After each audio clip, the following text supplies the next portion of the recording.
That's better. Good morning, everyone. Welcome to First Unitarian Church in New Bedford. I'm Reverend Karen LeBlanc. We are so glad to have you here in the pews and our friends visiting online today. We are a people creating beloved community here at First Unitarian New Bedford. We believe in practicing and promoting the UU values of justice, equity, transformation, pluralism, interdependence, and generosity in our congregation, and that those values always spring from the love at the center that guides us all. We are people of purpose here in this church. We work to make sure everyone feels welcome in this meeting house. So if what you hear today resonates with you, you are welcome to consider becoming part of this congregation, this way cool family of seekers and keepers of this really long dream. You can fill out one of these cards, and that will put you on our email list. First Unitarian in New Bedford recognizes that the land we inhabit and enjoy sits on the unceded ancestral land of the Wampanoag, and we give respect to the people of the First Light and their ancestors, and we honor them in this church. Happy Pride Month! Woo! Got our rainbows on, got our flags everywhere. And we have a great special guest today, Matt Meyer. He lives in Boston, and he travels as an itinerant worship leader, a wandering minstrel, as it would be, bringing the good news of Unitarian Universalism to hundreds of congregations all over the country. He serves as the Director of Operations for Sanctuary Boston, a contemporary UU worship community. And Matt is also a published children's book author, and his story, Desmond Gets Free, won a Nautilus Award for social justice in children's fiction, and that's really cool. Good for you, Matt. He will also be sharing a ritual today in service from a new book called Blessing It All, published by the UUA, and he'll have both books for sale after the service. So, a couple quick little housekeepings. Let's see. Join us for coffee hour after the service, of course. Please put your phones and other electronic devices into worship mode. Next Saturday is Pride at Buttonwood Park, so please come on down and join us for that. We had a great time last year, along with UU Fairhaven. What else?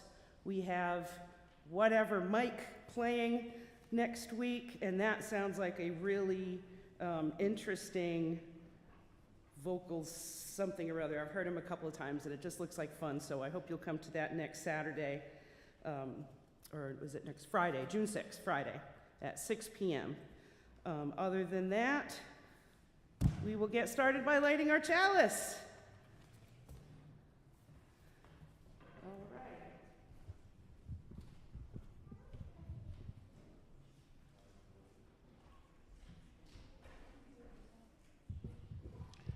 The words for our chalice lighting come to us from Lee Kinvey. This chalice is for the living, the changing, the becoming. This chalice is for losing the script of your life, the chapters about who you are in other people's stories. This chalice is for the lost GPS that was supposed to show you where to go, how to get where they expected you to go. This chalice is for skipping the directions, coloring outside the lines, painting not by number, but by silence, by wild abandon, with a brush you made yourself from the light deep inside. Startling, vivid, a new voice that already knows you, finally a true story.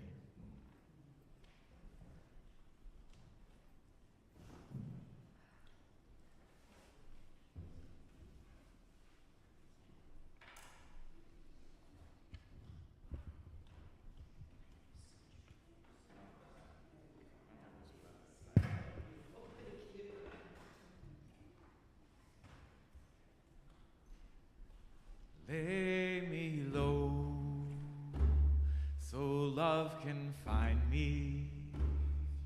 Lay me low so love can hold me. Lay me low so love can bless me. Lay me low, oh lay me low. And our opening words come to us from Reverend Joan Javier Duval. Here is where you can lay it down. Lay down all that you have carried, the weight of the world that has rounded your back, leaving you aching or exhausted. Here is where the healing begins, where we can set our burdens down, and alongside one another's, their magnitude doesn't seem so great. Here is where the door is thrown open and the light can lift away the shadows, and what was hidden can finally be seen. Here is where you can rest, where nothing is expected, but that you bring all of who you are into the presence of the holy and of this loving community. Let us worship together. We'll continue with this song, Lay Me Down, adapted from the Shaker tradition, and we'll sing it in call and response. You know, once upon a time in our Unitarian congregations, before we were Unitarians, we were Puritans once upon a time. And back in the day, there was a great controversy that came into our congregations, a controversy that divided families against each other, that had people storming out of the pews, that had people excommunicated. The controversy of whether to allow hymn singing in church.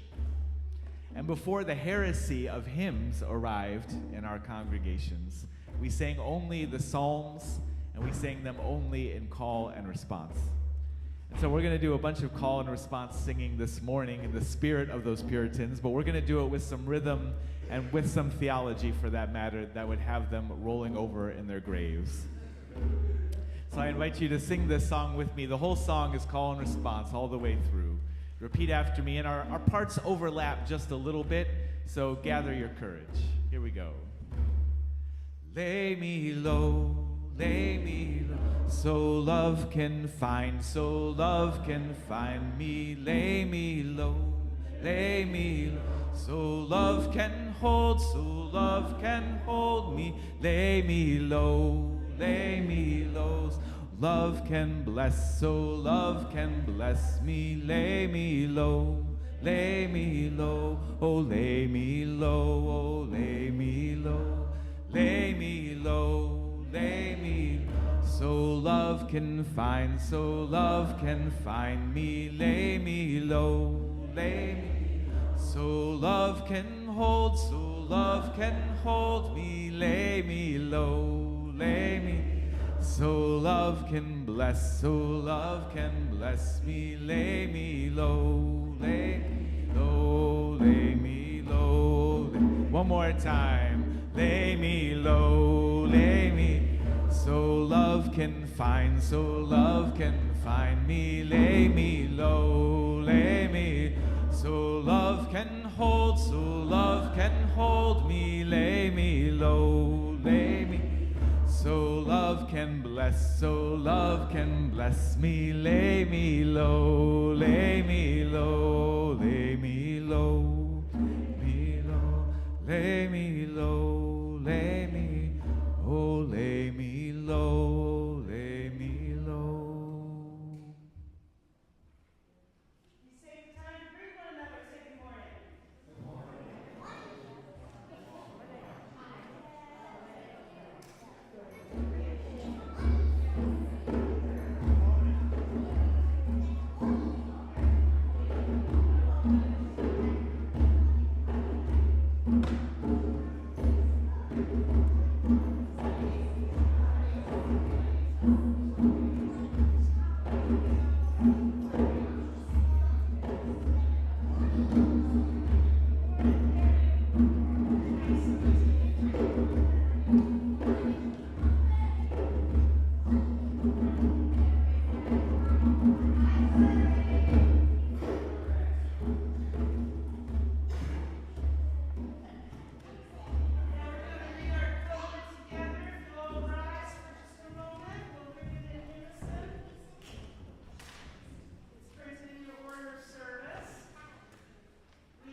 Good morning, everyone.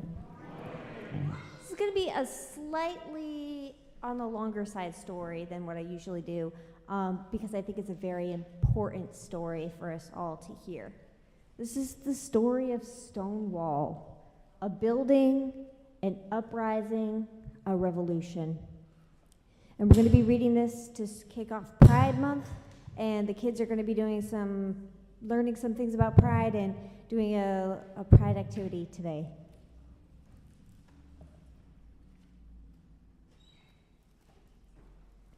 Two stable houses side by side. For more than 100 years, we witnessed history. Then came a night when we became part of history. We were built in the 1840s to board the horses of the affluent in New York City. In New York City's Greenwich Village. Inside our brick walls, horses whinnied and hammers clanged. Outside, passerby bustled as carriages rumbled on the cobblestone streets. As time passed, the wealthy residents began to move uptown, taking with them their art clubs, libraries, hotels, and theaters. Our neighborhood became a mecca for immigrants arriving from all around the world. Visitors made their way to Greenwich Village. Many of them stayed. Greenwich Village was changing. We changed too. The smell of freshly baked bread began to waft out our windows and into the neighborhood. The roar of automobiles replaced the rumble of carriages as artists and writers moved in. Contemporary art galleries, experimental theaters, and small restaurants sprang up all around us. The village was becoming the creative center of New York City. By 1930, our two buildings were joined together, and we became Bonnie's Stonewall Restaurant. Celebrities, artisans, tourists, and local residents lunched at our tables, shoulder to shoulder. Greenwich Village was a place where you could be yourself, and where being different was welcomed and accepted. Newness thumped in the heart of Greenwich Village in the 1950s, vibrating our windows. Musicians played on the streets. Jazz filled the air. Poets performed in restaurants. Artists painted in their studios. The beat movement arrived, and we witnessed it all. Leading up to the 1960s, our neighborhood welcomed gays and lesbians, men who loved men, and women who loved women. We were a home for people who were told that they didn't fit in or belong. We had welcomed all kinds of people before, so we knew what to do. In 1967, we swung open our doors and became the Stonewall Inn. Gay men and women from throughout the city and the country came to meet old and new friends, free to be themselves inside our walls.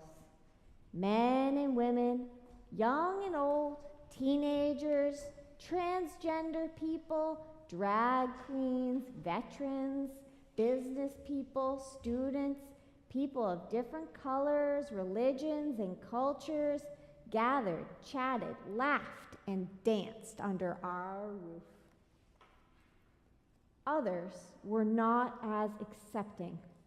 They thought those that gathered within our walls were too different. We heard the whispered voices of those inside. Loving someone like yourself was illegal. Socializing together could get you arrested. Wearing the wrong clothes could land you in jail. Being gay could get you fired or kicked out of your home. Some nights, we heard fists pounding on our doors. We felt angry footsteps stomping across the floor and saw flashes of glaring light as the police arrested some of those inside. After each raid, Those who hadn't been arrested left quickly, angrily, disappearing into the darkness. We stood tall and kept opening our doors. People kept coming. But the police raids kept coming too. We couldn't stop them. In the steaming early morning hours of June 28th, 1969, under a nearly full moon, another raid began. "Police!" a voice shouted. "We're taking the place!" Officers stormed through our doors, lining up the people inside, demanding IDs, detaining some, arresting others. This time, those not arrested didn't disappear into the night. Instead, they stood defiantly in the streets and on the sidewalk under our rusty sign. This time, they weren't quiet.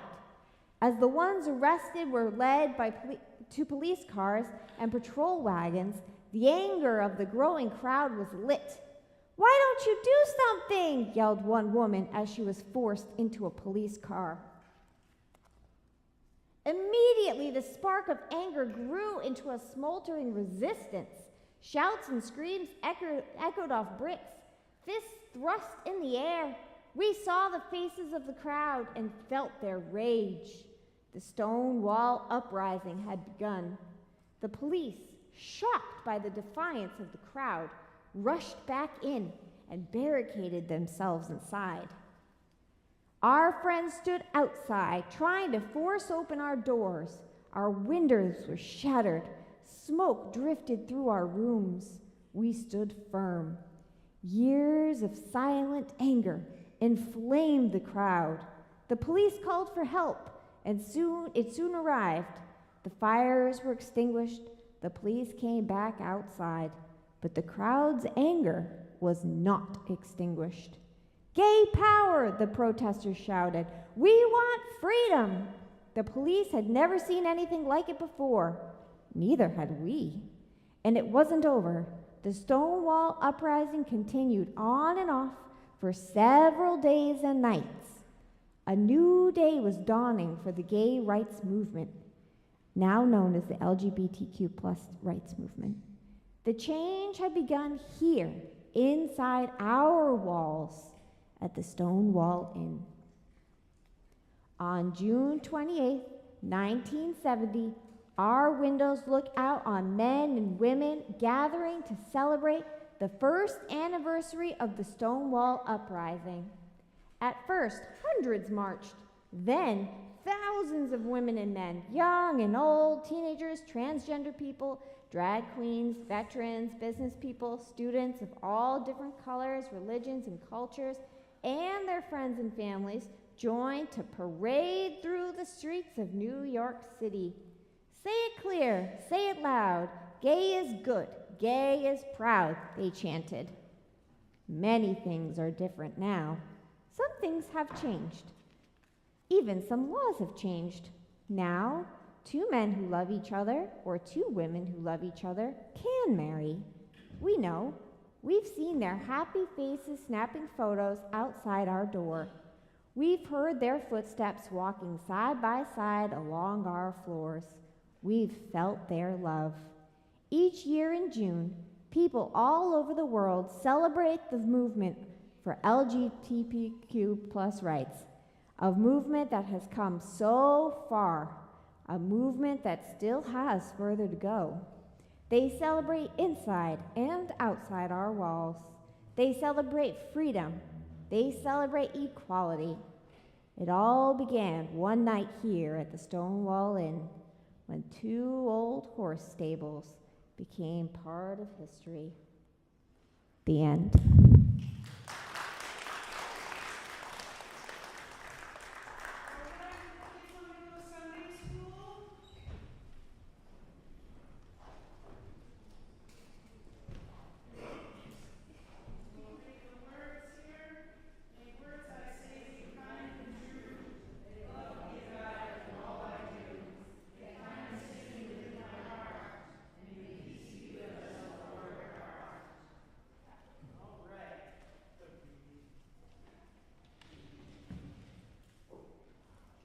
big those pet naughty boys are. So now is the time in our service where we share with each other our joys, our concerns. If you have something you would like to share, come on up to the microphone and briefly tell us what it is, and I will light a candle for you. First thing I want to say is happy birthday to Kwang. It's his birthday today. We love him. He's one of our new members this year, so I'm going to light our first candle for his happy birthday.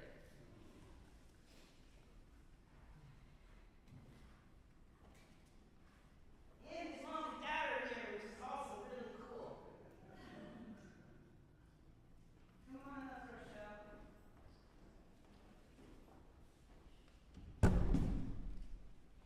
One of the biggest joys I have is being able to be here, especially during Pride Month, looking at my beautiful, wonderful minister with the shirt. Oh my gosh, the best. And we get to see our granddaughters again. And for the first time in almost 2 years, we had our 5 grandchildren at our house yesterday. It was wild and crazy and running around, and my house is still upside down. It's the best thing ever. That's the way it is.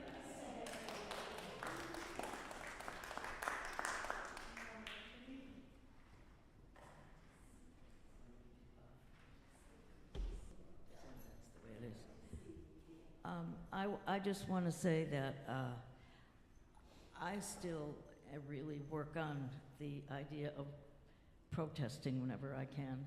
And I wanted to let you all know that on June 14th, when Donald Trump is having a big parade to celebrate his own birthday, we are celebrating by having protests.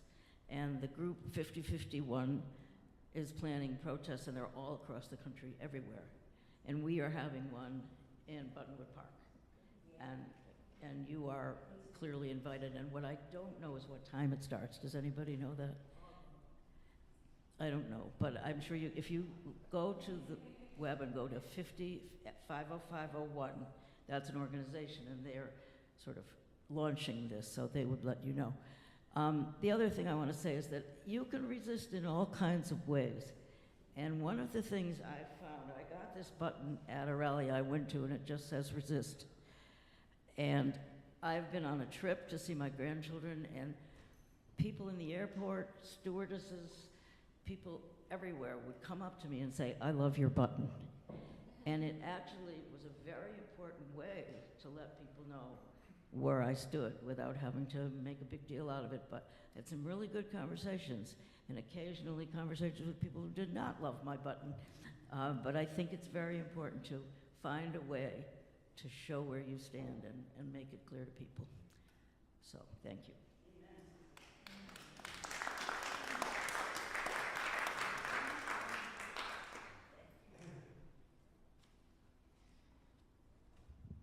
And another act of resistance is to come to our being human gathering circle. Excuse me,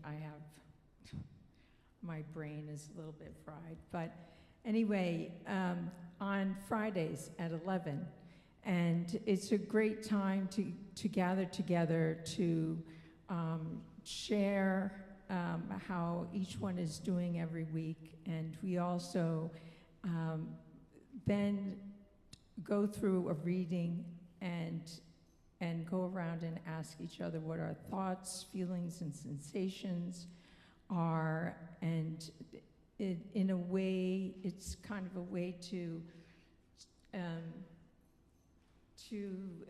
deal with how we are all dealing with what's going on during these times, as it affects everybody, and so everyone is welcome, and especially during the times of Pride. I also want to just let everyone know something that Chris Hedges said this week, especially as the genocides around the world, particularly Gaza, The genocide in Gaza has imploded the subterfuges we use to fool ourselves and attempt to fool others. It mocks every virtue we claim to uphold, including the right of freedom of expression.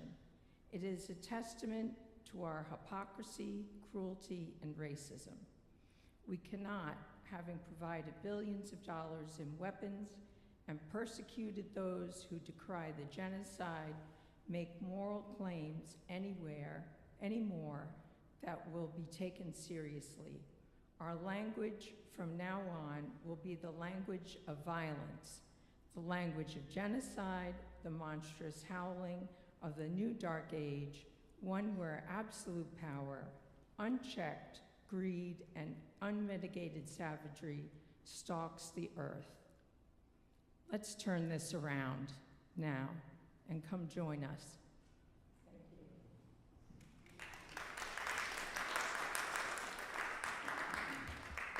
Amen to the turning around. I have a different birthday today. It is the birthday of my marriage to Steve in 1968. So 1968, you can do the math.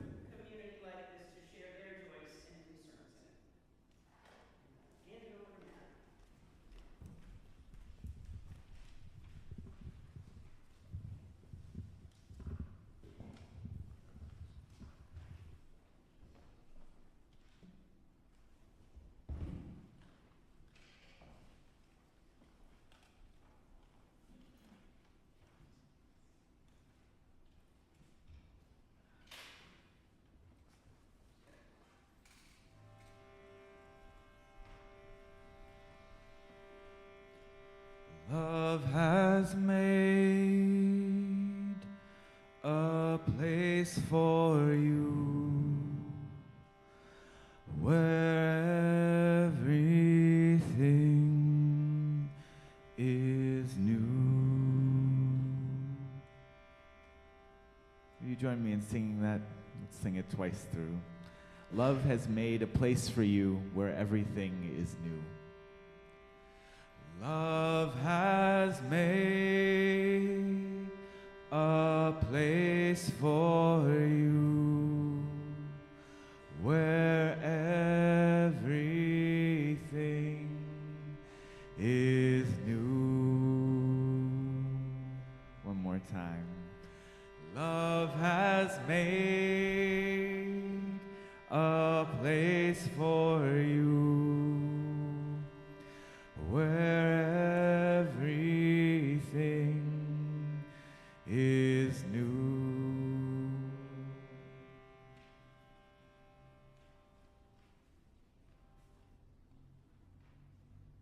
And I invite you to join me in a spirit of prayer. These words come to us from Ted Loder. O love, in the turbulence and the loneliness of my living from day to day and night to night, keep me in touch with my roots, so I will remember where I came from and with whom. Keep me in touch with my feelings, so I will be more aware of who I really am and what it costs. Keep me in touch with my mind, so I will know who I am not and what that means. And keep me in touch with my dreams, so I will grow toward where I want to go and for whom.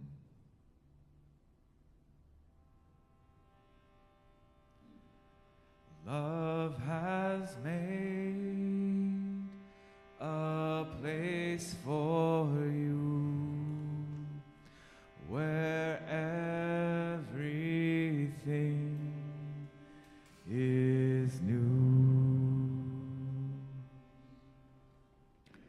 O love, deliver me from assuming from the arrogance of assuming I know enough to judge others. Deliver me from the timidity of presuming I don't know enough to help others. Deliver me from the illusion of claiming that I have changed enough when I have only risked a little. That so liberated, I will make some of the days to come different. One more time together. Love has made a place for you where everything is new.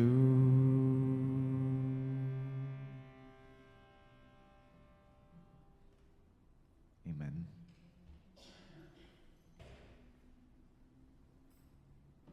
We're going to continue on with some more call and response singing.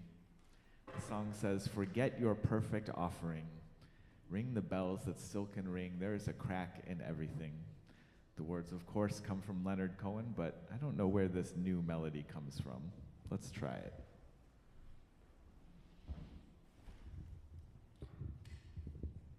You can repeat after me. Here we go. Forget your perfect offering. Forget your perfect offering. Just ring the bells that still can ring. Just ring the bells that still can. There is a crack in everything. There is a crack in everything. Now this part comes quicker. It goes, that's how the light gets in. That's how the light gets in. Let's try that again. That's how the light gets in. That's how the light gets in. Forget your perfect offering. Forget your perfect offering. Just ring the bells that still can ring. Just ring the bells that still. There is a crack in everything. There is a crack in everything. That's how the light gets in. That's how the light gets in. All right, I invite you to rise in body or spirit as we sing this a few more times. And for all of our singing today, I invite you to do it in whatever way your spirit needs. If you just want to hum along and forget the words, that's okay. That's just as good. If what you need is to sit in silence and just soak in the sound of the room today, that's okay too. That's just as good. And if what you need to do is dance all over the place or rock out like you're alone in the car with the radio, this is your morning to do it. Here we go. Forget your perfect offering. Forget your perfect offering. Just ring the bells that still can ring. Just ring the bells that still. There is a crack in everything. There is a crack in everything. That's how the light gets in. That's how the light gets in. Forget your perfect offering. Forget your perfect offering. Just ring the bells that still can ring. Just ring the bells that still can.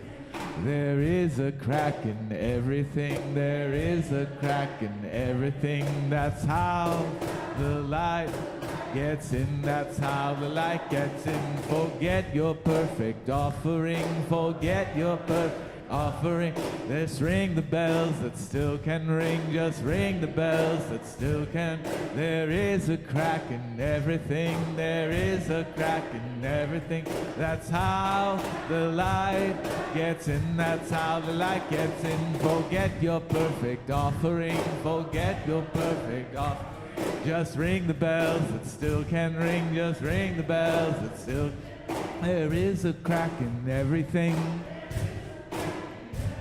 That's how the light gets in. That's how the light gets in. Forget your perfect offering. Forget your perfect offering. Just ring the bells that still can ring. Just ring the bells that still. There is a crack in everything. There is a crack in everything. That's how the light gets in. That's how the light gets in. That's how the light gets in, that's how the light gets in, that's how the light gets in, that's how the light gets in. Sound good. Let's take a deep breath. You may be seated as you exhale.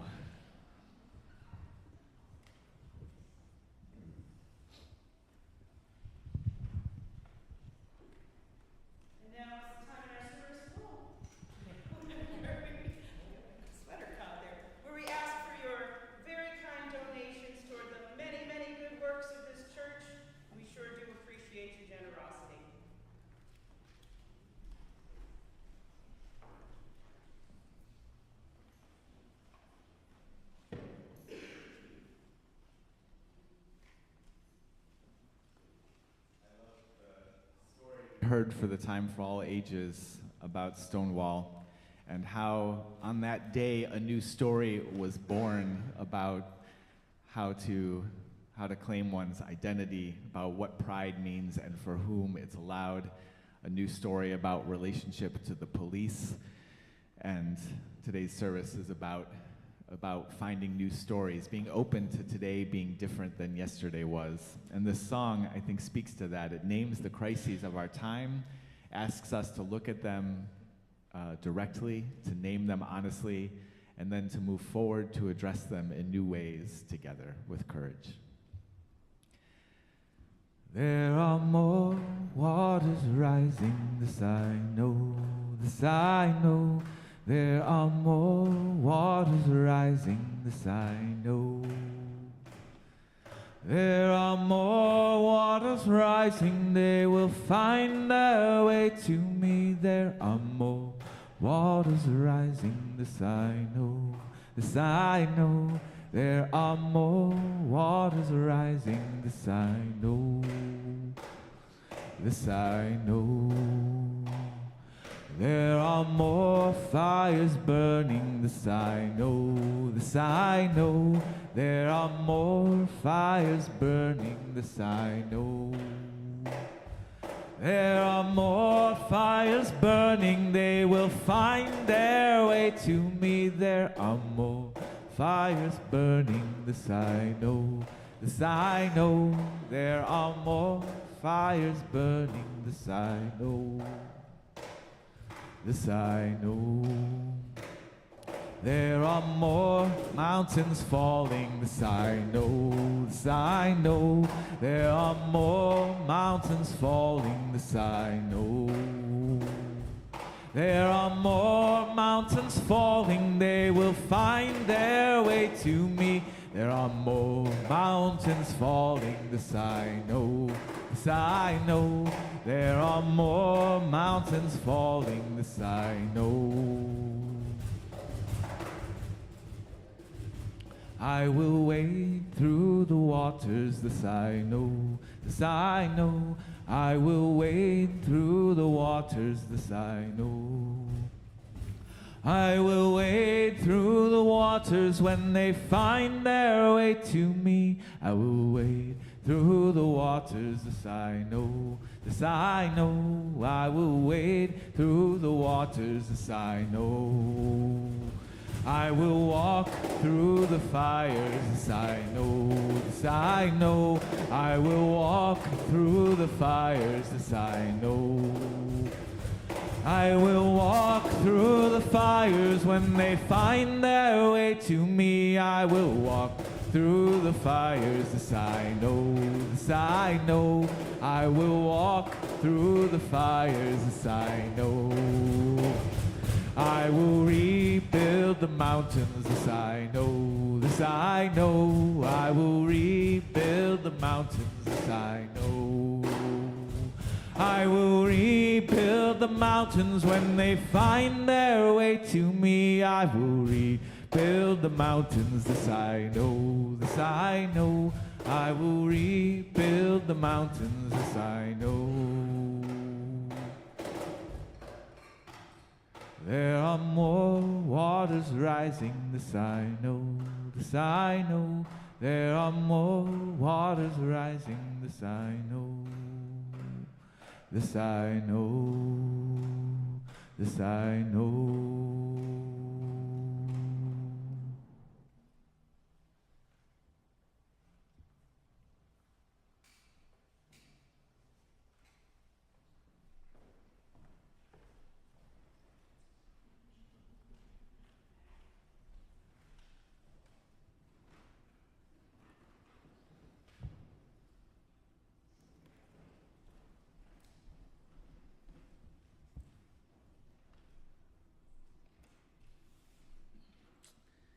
I spent last summer as an intern chaplain at a hospital in downtown Boston. So for 11 weeks, I spent my days knocking on doors of hospital rooms and starting conversations with patients and their families. And before I started working at the hospital last summer, I had never had a job anything like this. I actually had barely had any job at all, really. And while some novice chaplains are very reasonably worried about what it'll be like to do this work, what it will be like to sit with people on the most difficult days of their lives, or what it'll be like to try and comfort someone in the depths of grief, my own particular nervousness took the form of obsessively worrying about fashion. I'm not normally a fashion-conscious person, but I wondered and I worried about what to wear. I wondered what would be an appropriate thing to wear, where if I suddenly found myself in something very much like a funeral, I wouldn't feel out of place or unrespectful, but also wouldn't feel like a funeral had arrived every time I entered the room. We interns did receive an email beforehand, a couple months beforehand, with tips on what to wear. Finally, thank goodness, I thought, I'll get my answers. But the different chaplains from many different religious traditions dressed totally differently. Looking at the pictures, the only thing that they seemed to have in common was that practically everyone wore a fanny pack. I immediately bought 2 fanny packs, and I continued to worry. At a conference later that spring, I found myself talking with 2 longtime professional chaplains sitting together on a bench in front of me. This is it. I'm going to get my answers, I thought. I asked them about the fashion question, and the first said confidently, "Go with color. Be yourself. Be unique. Bring joy to people that need joy more than anything." And then the other responded, "No. Suit and tie. Go with black. Black is a safe color and you want to be safe. Don't stand out, blend in." Needless to say, this did not help my perplexedness. I eventually had to resign myself to the idea that there was no magical outfit that would disarm every person of every preconceived idea they might have about me. And it would be easy to say that the assumptions I worried about were all one-sided, but I was not immune to this either. Before knocking on a patient's door, I could read their medical chart, but that rarely told me what to expect. I learned in a very visceral way that there is more than one kind of Catholic, and different Catholics need different things.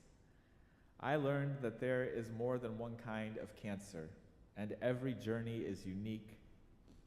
I saw that there's more than one way to make meaning of suffering, and they are all heartbreaking and beautiful in very different ways.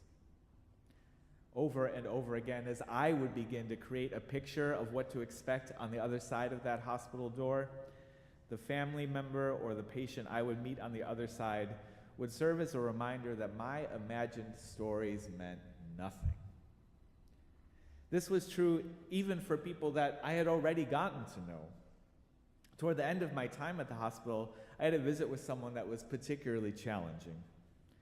The patient was in her last days. She was dying of cancer, and her spouse, who I'll call Jim, was sitting by her bed. I sat with Jim, and he had some very specific ideas about God that I did not agree with. That happened all the time. But in this case, I felt like the stories he was holding on to so tightly were keeping him from being present with his loved one. He almost ignored her as he spoke to me about his ideas of the divine, and I grew more frustrated. And so the next morning, I knocked on my supervisor's door. I talked with her about it, and I shared my discomfort with her about how this conversation had gone. I complained about all the things I wished Jim had done differently. And I complained about all the things I wished I had done differently. She suggested that I go visit again, but she cautioned me. Don't try to redo yesterday's conversation. Go back there today and do today's conversation. If his spouse's illness is continuing to progress, she might be in a different place today, and he might be in a different place as well. So go back, she said, but go back with curiosity. Curiosity for what today has brought, not expectations from yesterday. Dear ones, if you have ever tried to repeat an old script, even when the situation called for something new, you know the wisdom of this advice, as well as the challenge of it. That next day, though, things were a little different.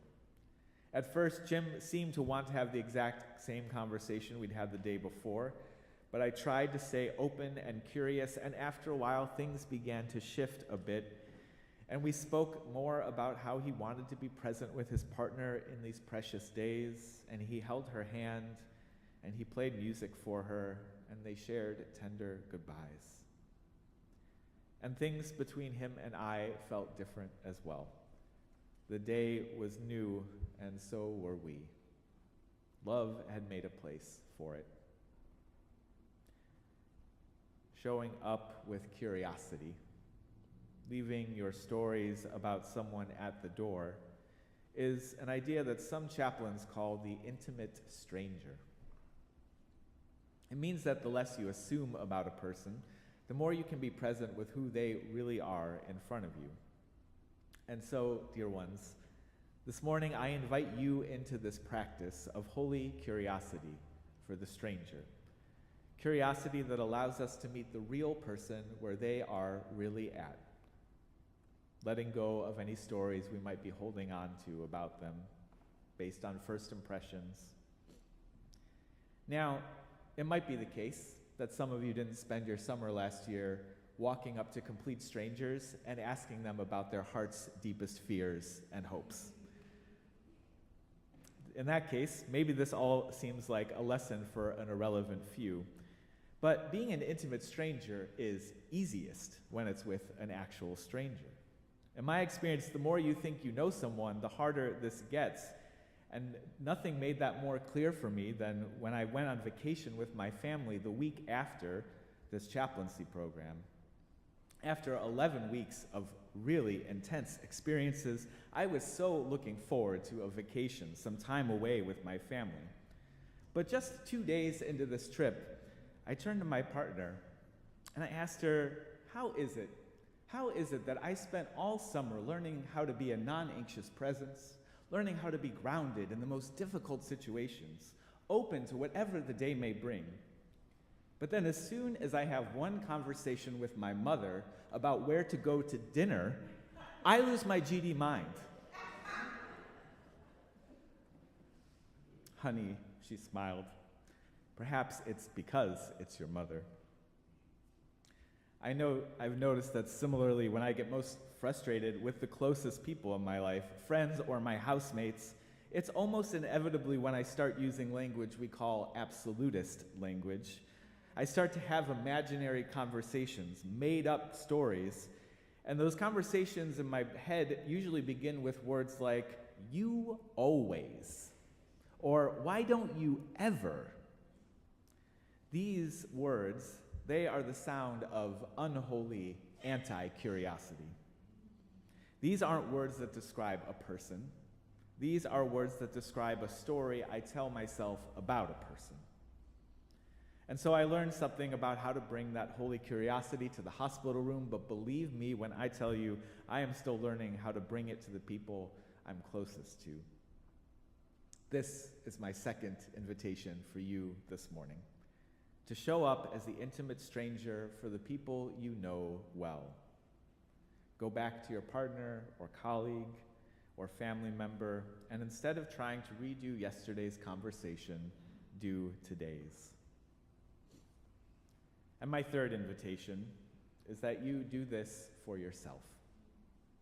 Perhaps hardest of all is to bring that curiosity to the person I am very closest to, The person I am stuck with, God help me, 24/7. The person who I have more stories about than anybody. Just because I was focused all day yesterday and got a whole bunch of things done and felt great about myself, that doesn't mean that's the standard I need to hold myself to today. Or maybe the other way around. Just because yesterday may have been a cluster intercourse of mistakes and miscommunications, that doesn't mean that I can't show up and be a new person today.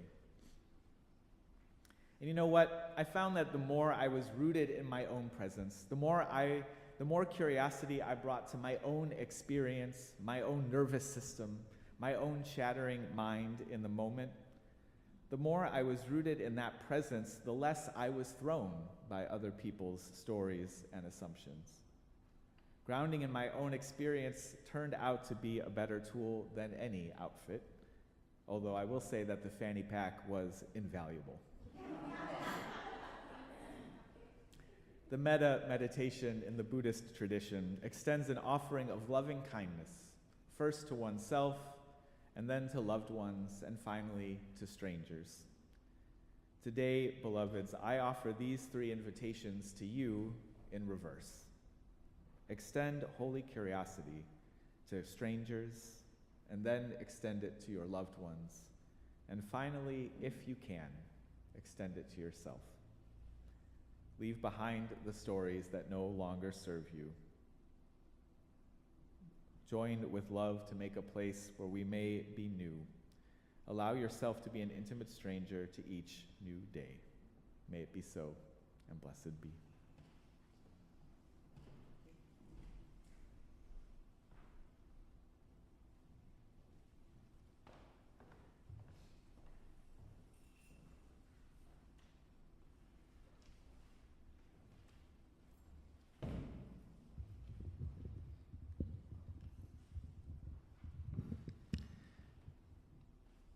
Karen mentioned that we'll be sharing this ritual from this new book of rituals and blessings from the Unitarian Universalist Association.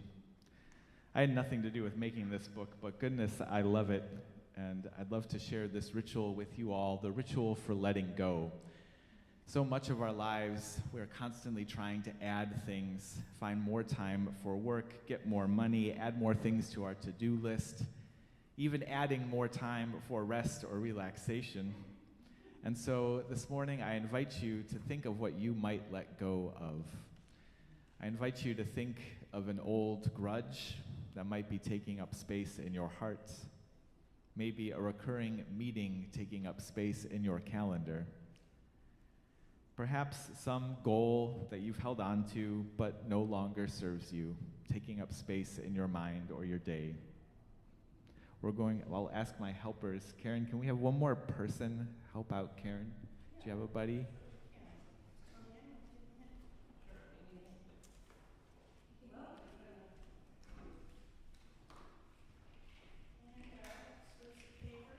Everyone's going to get one slip of paper.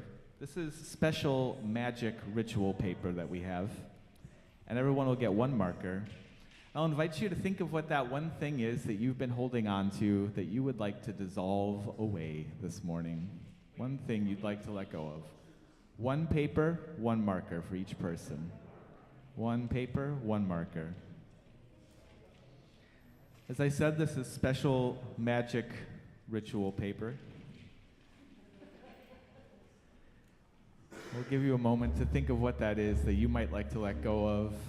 An old grudge, a recurring meeting, something else you want to let go of.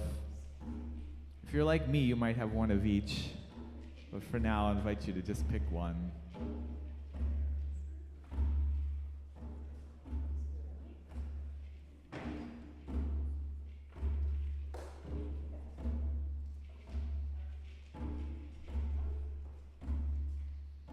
In many cultures and traditions, water carries away our troubles. In Santeria, the goddess Yemaya is offered flowers by the shoreline. In the Christian tradition, baptism washes away sins. In many traditions and many places, water is cleansing and releasing.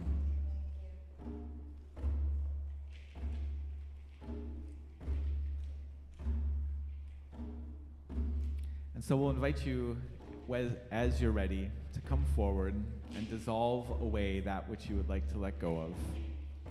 We have 2 vases of water up here, and each of them has a little bamboo utensil. So you can make 2 lines up front, drop that paper in the water, and just give it one quick little stir to dissolve it away. As you do so, as you drop that paper in the water, I invite you to say, I release my attachment to this, as you let it go.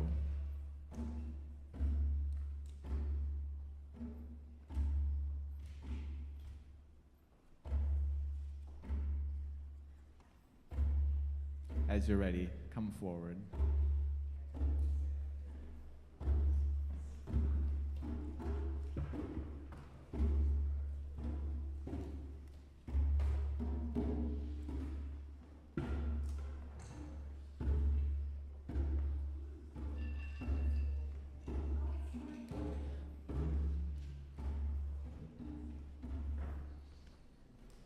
Water, heal my body.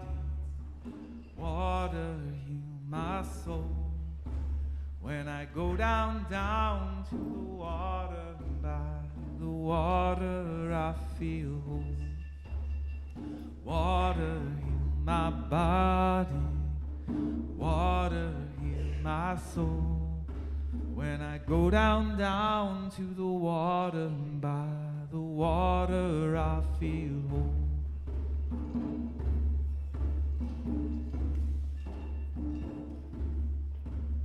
The river is a healer, the river is a sage, the river knows no end and the river feels no age.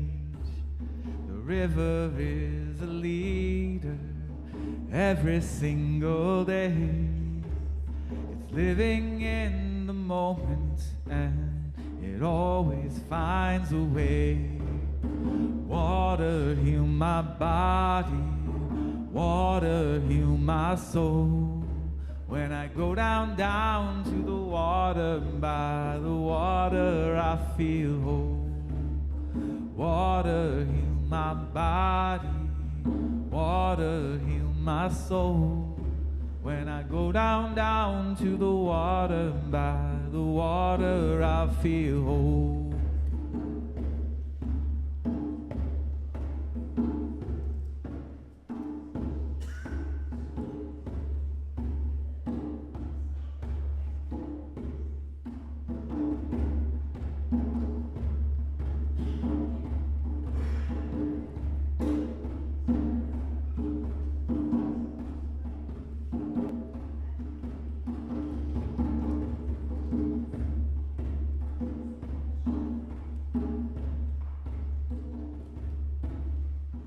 River calls me over, it's calling out my name. In the day and in the night, I hear that river all the same. It's calling me over, calling out my pain. Oh, the river gathers tears just like a river gathers rain. Water, heal my body. Water, heal my soul. When I go down to the water, by the water I feel whole. Water, heal my body. Water, heal my soul. When I go down to the water, by the water I feel whole. By the water I feel whole. I invite you to rise in body or spirit. Take a deep breath. Release that air as you've released whatever you were holding on to. We'll join this song together. Water, heal my body. Water, heal my body. Water, heal my soul. When I go down to the water, by the water I feel whole. That's it, here we go. Water, heal my body. Water, heal my soul.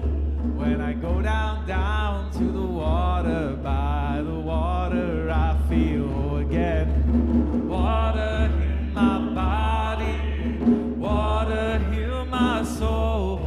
When I go down to the water, by the water. Can we do it in like 5-part harmony? Water, heal my body. Water, heal my soul.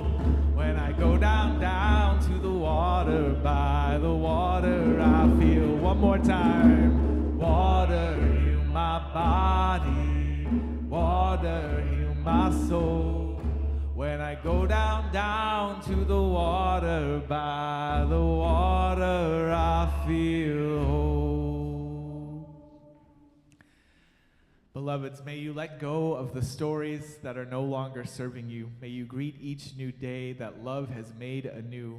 May you bring holy curiosity to strangers, to those you know well, and if you can, even to yourself. Go in peace, go in love, and go and be blessed as you are each a blessing to others. Amen.